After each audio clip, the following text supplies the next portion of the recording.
Si Romel Marbil ay binatikos ng taong bayan dahil sa muli tila paghahari-harian nito sa gobyerno. Ayon sa mga residente, si Marbil ay gumagamit ng kanyang impluwensya at kapangyarihan upang takutin at manipulahin ang mga tao sa kanilang komunidad. Ang mga panawagan ng hustisya at pagkilos laban sa kanya, mga gawi ay lumalakas, lalo na sa mga social media platforms kung saan libo-libo ang nagpayag ng kanilang galit at pagkadismaya. Sa iba pang balita, isang malaking kontrobersiya ang sumiklab matapos ang ulat na nilusob ng Philippine National Police o PNP ang bahay ni VP Sara Duterte. Ayon sa mga ulat, nagsagawa ng operasyon ng PNP sa bahay ng Vice Presidente dahil sa di umano'y mga hindi pa natutukoy na dahilan. Ang insidenteng ito ay nagdulot ng matinding reaksyon mula sa publiko at mga opisyal ng gobyerno na humihingi ng agarang paliwanag mula sa PNP at sa administrasyon ni Pangulong Kuting. Sa kabila ng mga kontrobersyang ito, patuloy pa rin ang pag-asa ng mga mamamayan na magkakaroon ng hustisya at katarungan sa mga isyong kanilang kinaharap. Ang mga ito ay nagsisilbing paalala na ang bawat Pilipino ay may boses at karapatang manindigan laban sa mga maling gawi at pang-aabuso. At yan nga ang balitang ating pagkakatutukan. Ngunit bago ang lahat, siguraduhin mag-subscribe at i-hit ng notification bell para sa patuloy na pagtutok sa mga sulyap ng bagong balita sa tunay na boses ng masa.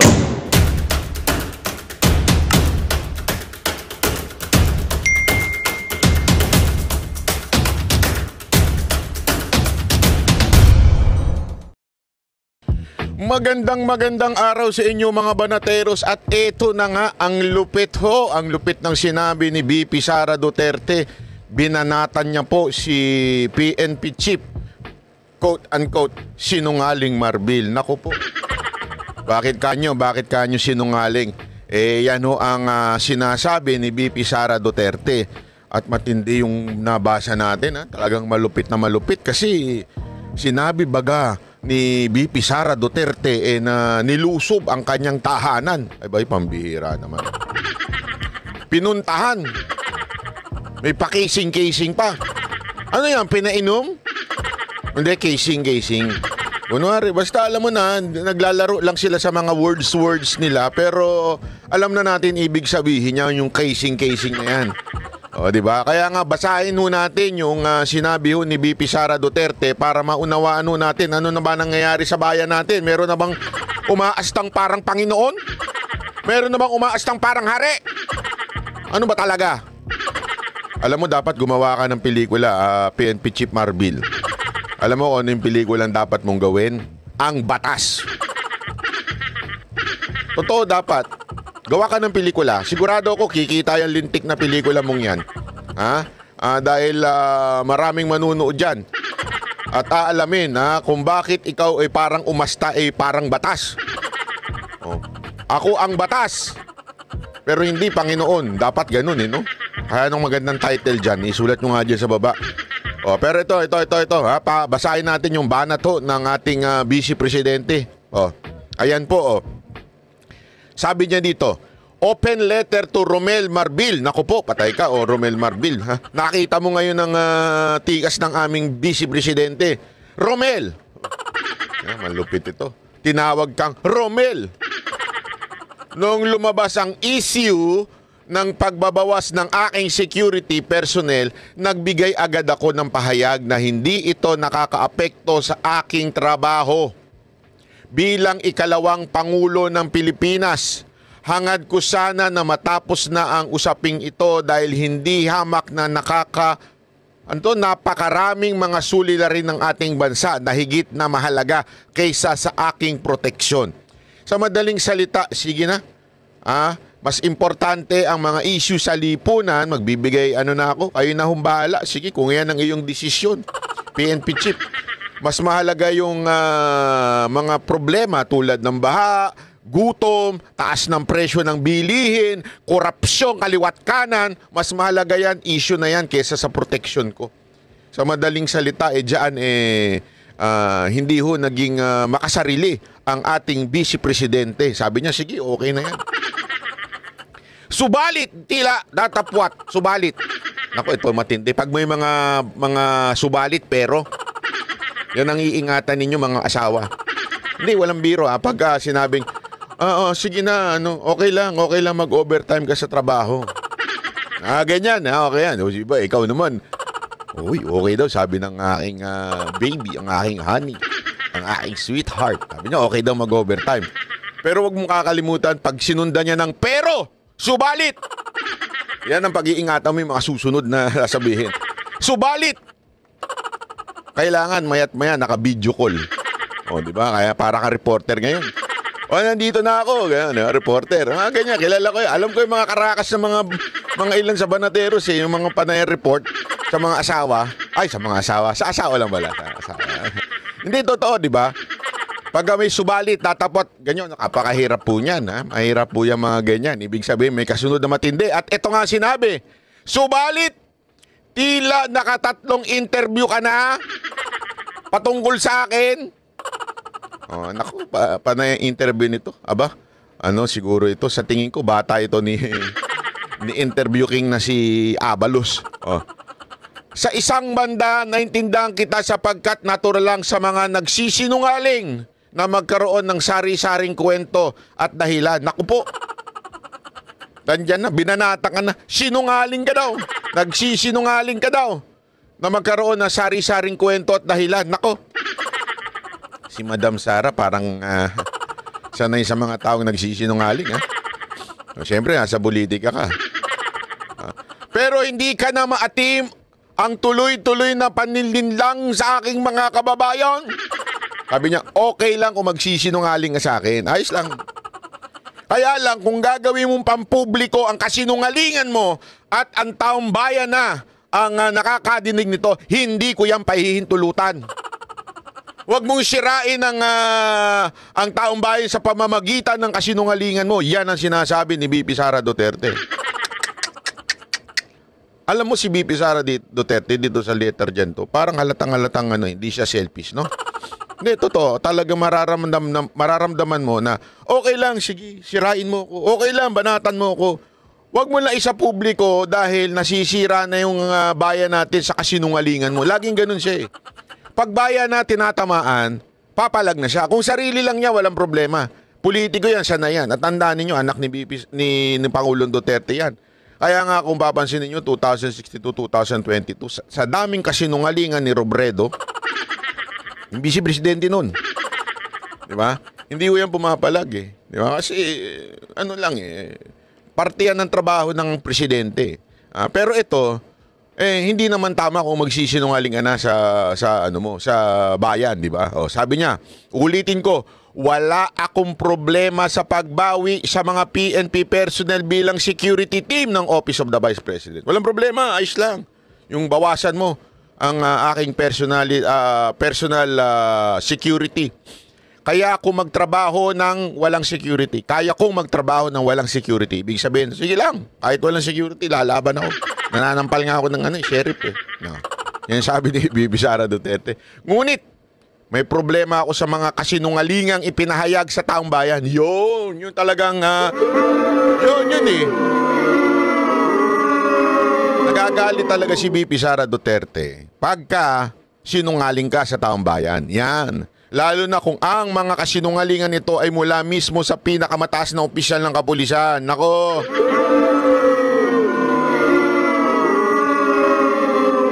Pangit naman yun. Kasi kung ganun, martial law na? Kabagay, medyo may pagka. Hindi nga lang dinideclare.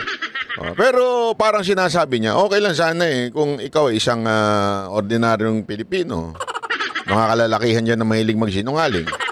O mga babaeng maharot na mahilig magsinungaling sa mga jowa. Okay lang. Pero hindi Ikaw ay pinakamataas na opisyal ng kapulisan. And yet, todo ka sungaling. Dapat sungaling ang tawag sa'yo eh. Mahilig magsinungaling. Isa-isain ko. Ayan na, patay tayo dyan. Eto, yari ka sa isang abogadang napakatalino. Inisa-isa niya. Ang Vice President Protection Division, BPPD, na isinalalim sa PSPG, ayon sa utos ng NAPOLCOM, ay sadyang ginawa para hindi pakialaman ng mga tulad mo ang security ko at mga susunod na vice presidente ng bansa. So ginawa daw yung VPPD para sa seguridad ng vice president, hindi lang niya, kundi ng mga susunod. At isinailalim to sa loob ng PSPG. Para hindi pakialaman ng tulad mo. Yun ang sinabi niya. Naku, malupit. Kasi tama nga naman, di ba? Minsan ang kalaban mo, mismong kapulisan. Minsan lang naman. Katulad mo. Malinaw ito sa mga dokumento ng NAPOLCOM at PNP. Ayan, sundan natin. Yan, una yon. Bakit mo pinakailaman?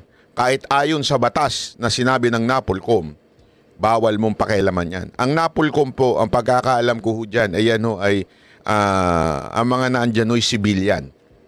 Yung mga pinuno dyan, alam ko, dating pulis na naging civilian na. Kasi sa ating konstitusyon, para maalaman ninyo, na mas mataas ang kapangyarihan ng civilian kaysa sa kapulisan. Tandaan ho natin yun. Kaya sinasala-alim ng ang PNP sa NAPOLCOM. Yan ang ating tatandaan, di ba? Number 2, kasinungalingan. He said local police also augment Duterte security every time she visit province.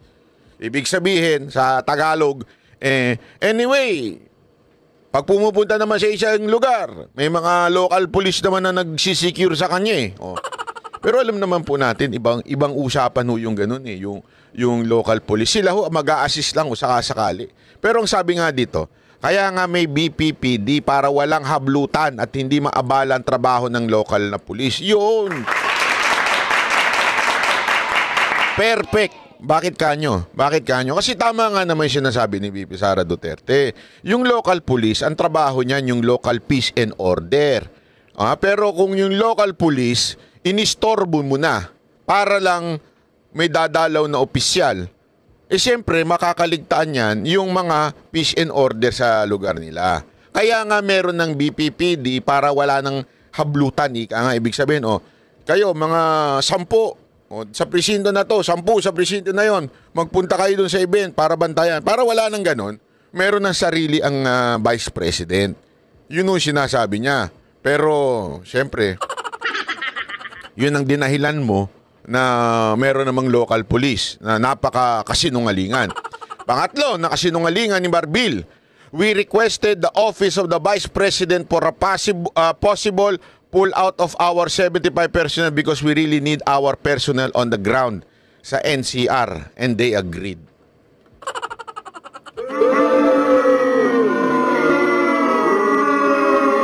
Sabi mo, Marbil, makinig ka. Sabi mo, pumayag ang Office of the Vice President. Ito ang pinuno ng Office of the Vice President nagsasabing wala kang sinabing ganun.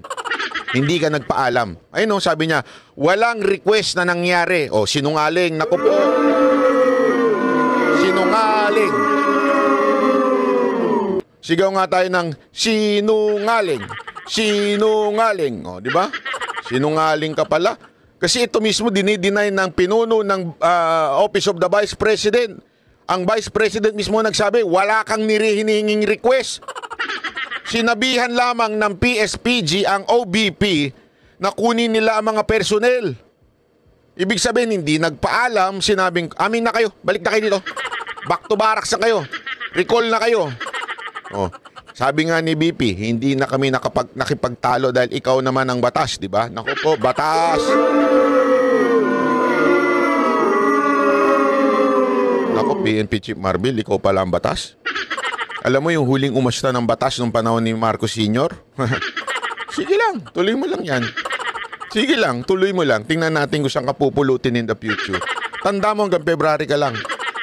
Huwag kang feeling batas. Sumunod ka sa batas!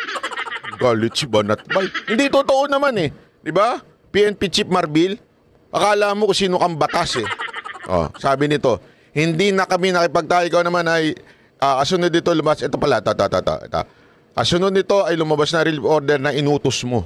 Lumabas na daw yung relief order. Wala nang sabi-sabi, galing sa'yo, pirmado mo, ikaw mismo. Ito ay based na rin sa dokumento ng PNP. So, utos mo. Inutusan mo lang, hindi ka nagpaalam. Na sinasabi mo. Sana hindi mo nila sinabi na nagpaalam ka. Hindi, ganyan kasi yung palusot ng mga asawa minsan eh.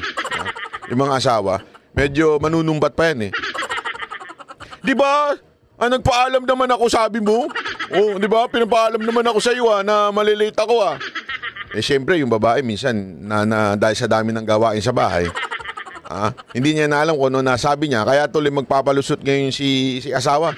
Di ba, nagpaalam naman ako, may pag-ganon-ganon pa. Oh. Kaya lang, may CCTV sa bahay. Ni-review nung asawa, sabi niya, sandali. Wala kang paalam hindi ka naman nagsabi na na malilate ka ng pag-uwi. Ano sinasabi mo? Napakasinungaling mo!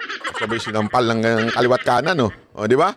Buti dito may dokumento ang Office of the Vice President na wala kang sinasabing walang pumapayag sa Office of the Vice President at inutos mo. Hindi kayo nagpaalam. Huwag kang inventutay, Oh. Sabi number 4, Sinungaling number 4. Naku, malupit na. Malupit, pang-4 pa lang to, pero madugo na to. We don't see any threat against the Vice President, so we need to reduce the people. If they want more, then we will add if they request it. Wala daw threat. We will add if they request it. Ano sagot ng ating Vice Presidente? Hindi ba't merong malisyosong pagpapalabas ng video footage ko nung ako'y nasa NAIA? Tama? Sabi dito, kuha sa isang lugar kung saan pawang mga empleyado lamang ng paliparan at piling mga tao ang maaaring nandun. Tandaan ninyo. Ito, dito tayo nagkakabukingan sa kasinungalingan natin Siyempre, Vice President yan. Iba ang daan yan kumpara doon sa mga pribadong mananakay. So definitely yung dadaanan yan, yung mga personal lang ng nakakakita, personal lang ng airport. Bakit lumabas yung CCTV o yung picture? Ito pa, masama. Sabi nga dito, hindi na baling ako. Walang problema kung ako lang. Di ba? Ngunit nakakuha na isa publiko rin sa naturang video ang aking asawa at mga minor de edad na anak na naging isang malaking banta sa kanilang seguridad.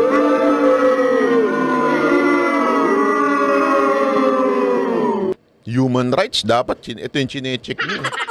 Mga ganyan-ganyang Hindi, kasi wala namang problema talaga kung siya lang dahil pampubliko siya, yun ang sinasabi niya na opisyal. Pero yung isasama mong pribadong asawa at pribadong anak, naku, minor yan. Hindi mo dapat kinukuhanan at ilalabas mo ang video niyan. Paano kung kaya nga hindi niya nilalabas-labas di ba? Yung mga anak niya at saka yung kanyang asawa. Kasi siyempre, sometimes kasi ganyan yung mga kriminal. Di ba yung sa mga napapanood natin yung sa mga drug syndicate sa ibang bansa, kung hindi makuha yung mismong tao, yung mga mahal niya sa buhay. Kasi tanda natin, yun yung weakness ng isang tao, yung mga mahal niya sa buhay ang titirahin di ba? Kaya nga ginagawang pribado yan, hindi pinapakita, and yet eto, may naglabas mula sa airport. Sabihin, pamunuan ng airport. Sa madaling salita, ibig sabihin po niyan, may threat. Merong kalaban si VP Sara Duterte na nasa loob ng muntikan ko na sabihin putang ina Sa totoo lang, muntikan ko na sabihin yun. Ayoko sabihin yun kasi ayoko na magmura. May mga nanunod tayong taga kay OJC dito Ayoko na sabihin sana yung putang ina mga nasa gobyerno Ayoko sabihin yun, pasensya na. Hindi ko na sasabihin yun. Masama ho yung ganun pero ibig sabihin, meron talagang mga kalaban si VP Sara Duterte na nasa loob ng hindi ko na sinabi sabi ko sa'yo, hindi ko sasabihin nasa loob ng gobyerno na ito. Pwede ko ba sabihin yawat na lang? Kasi mas magandang pakinggan yun Yawak na sa gobyerno, di ba? Isa yun. Bukod pa rito, kamakailan lang ay nagtungo rin ang mga operatiba ng PNP sa lugar ko. Ako po.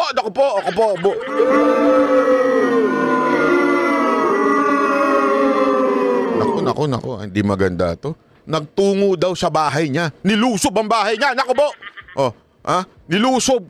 Nakatira doon upang mag-casing. Ibig sabihin, kunwari, casing, titingnan. Anong kalokohan yan? Nilusob na mga PNP, mga pulis, yung bahay niya, pinuntahan. Para mag-casing kuno-kuno. Ano yung casing nyo dyan? Pilit pang inaalam ko na saan mismo ang bahay na inuupahan ko. Naku po. Alam mo, napakano niyan, pribado niyan. Hindi tama yan, PNP chief. Hindi tama. Napuntahan ng PNP at alamin kung nasa ng bahay ng tinitiran ng Vice President. Tandaan ninyo, may security threat yan. Hindi tama yan, inaalam ninyo kung saan nakatirang pamilya ng ating Vice Presidente. Naku po. Oh, yan oh. Kung saan rin nakatira ang aking mga anak. PNP chief, bakit nyo... Dapat may managot dito. Dapat may managot dito. Bakit nyo pinapayagan ng mga pulis na mag-casing-casing gulo para alamin kung saan nakatira mga anak? Bakit to? Anong plano nyo? Hindi, nagtatanong lang. Ano ang plano ninyo? Bakit ninyo pinuntahan yung bahay at nilusob nyo at inaalam ninyo yung kung saan nakatira mga anak ni Vice President? Hindi na maganda ito. Hindi na maganda ito. Below the belt na ho ito. Wag ho kayo namumuliti ka ng ganyan. Below the belt na ho ito. Wag nyong antayin. Maggalit ang taong bayan sa pang-aabusong ginagawa ninyo. Wag nyong antayin yan, sir. Wag nyong antayin. Hindi ho lahat ng mga Pilipino ay tanga. At higit sa lahat, ang mga kapulisan ay hindi ho lahat ay sunod-sunuran lang sa maling utos. Hindi tama yan, sir. Sabi nga dito, kung hindi ito napigilan ng mga nagmamagandang loob na opisyal na Homeowners Association, hindi ko alam kung ano pa ang maaaring mangyari.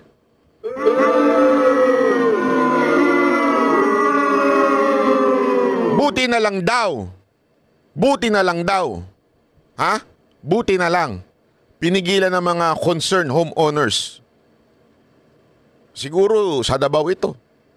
Kasi mga concerned homeowners, di natin alam. Di ba? Kung hindi daw nila pinigilan at sinabi nilang, "Oy, pribado ito." Kasi tandaan niyo, ang pulis, bawal lumulusob sa subdivision without a warrant. Search warrant o di kaya a warrant of arrest o arrest warrant. Bawal po yun na pupunta sa subdivision na walang dala-dala. Bawal ho yun. Nasa batas po yan. Alam nyo ho yan, sir, di ba? Alam nyo ho yan. Hindi ho kayo pwedeng basta-basta pumasok doon. Kailangan husgado ang mag-i-issue sa inyo. Buti na lang matatalino mga taga-homeowners na yan, kung saan man yan. Kung hindi, sabi nga ni BP Sara Duterte, hindi niya alam kung ano pa nangyari. Casing ba yan o kidnapping ang mangyayari? Hindi natin alam, ha? Iyan nga yung tinatanong ni BP Sara Duterte. Naku po, PNP Chief Marbil, malinaw po yan. Ako, ang tanong ko nga dito, Secretary Abalos, may alam ka ba dito? Ikaw ba may kagagawa nito dahil nasa ilalim mo ang PNP? Secretary Abalos? Ikaw ba inutusan? O you are maglilinis kamay ka dyan, hugas kamay, ika nga. Nasasabihin mo wala ka namang inutos na ganyan. Ano talaga, Secretary Abalos? Hugas kamay? O ikaw ang mastermind? Baka ikaw ang Panginoon ni Batas. Nako. Alam kaya ito ng Presidente? Yun ang tanong.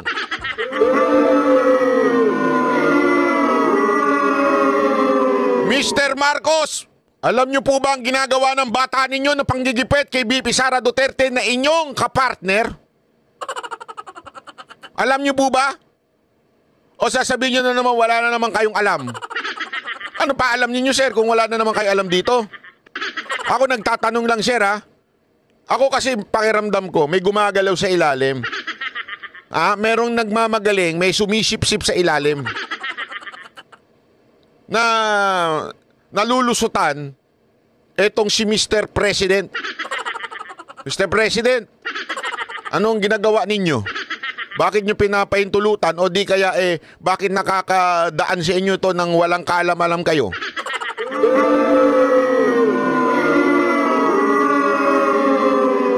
Ano ba ang ibig sabihin ng threat sa iyo?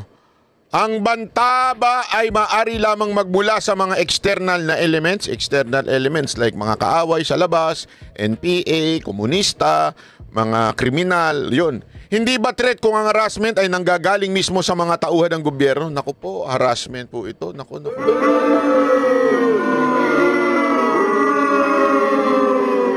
hinaharas daw. Nako.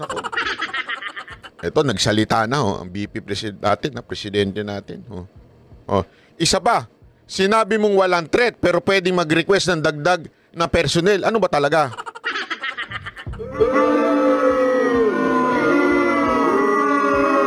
Alam mo, PNP Chief Marbil, dahil sa ang hilig mong magpa-presscon tulad ng Panginoon mo si Secretary Abalos, dahil sa hilig nyo mag-presscon, nahuhuli kayo sa sarili ninyong bibig. Diba? Sabi mo walang threat pero bakit pwede mag-request ng additional? Isa pa, sinabi nga walang threat. Ayan, inulit ko lang. Kung talagang wala kang nakikitang banta laban sa akin, bakit nagtira ka pa ng 45 na tauhan ng PNP na ikaw ang pumili? Nako! Delicates to mga brad, delicates to. Mga banateros, hindi tama to. Pumili siya ng sarili niya, tauhan niya, itinira niya.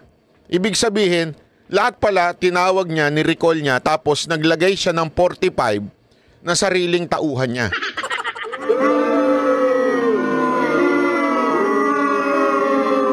Alam mo, mahirap yan. Mahirap po yan, yung sarili mong tauhan ang ilalagay mo, yung wala yung loyalty sa'yo. Kung biglang ang utos manggaling sa... tapos sabihin, nako. Biglang, nako. Sino ba yung kalaban? Nako. Sino ba yung nag-casing? Di ba, PNP? Nako. Tapos biglang ganyan, ang ilalagay mo, sarili mong nako. Ako, ayoko mag-isip na masama, Ayoko mag-isip na masama, pero sa ganitong lagay, hindi ka ba mapapaisip na masama? Hayop talaga, oo. Tandaan mo! Ayan, pagdating sa seguridad ng aking pamilya, ako ang makakapagsabi kung sino ang karapat-dapat, hindi ikaw. Batas ka lang, hindi ka Diyos.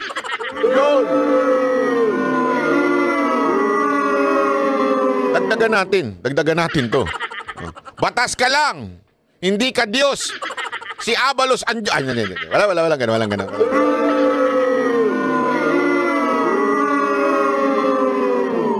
Diba? Anong kalokohan to, Mr. Marbil? Anong kalokohan to? Diba? Tanggalin mo lahat ng mga loyal. Ito, the relief was police visibility. Maganda sana ang hangarin kung totoo. Yun ang sabi ni VP Sara Duterte.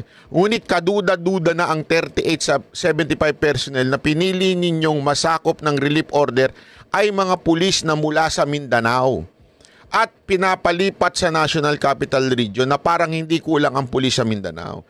Sa madaling salita, akala ko ba para sa pagdagdag ng sa Mindanao. Pero bakit? Ayun. Pero bakit? Bakit kayo yung tinanggal ninyo ay hindi nyo naman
Magandang balita ang hatid namin sa inyo ngayong araw. Sa pagtatapos ng aming balitaan, nagbigay kami ng mga mahalagang impormasyon. Maraming salamat sa pagtutok at pagsuporta sa aming programa. Huwag kalimutang manatili sa mga susunod na araw para sa mga bagong balita at mga kwento na dapat nating abangan. Mula sa Boses ng Masa, magandang araw Pilipinas!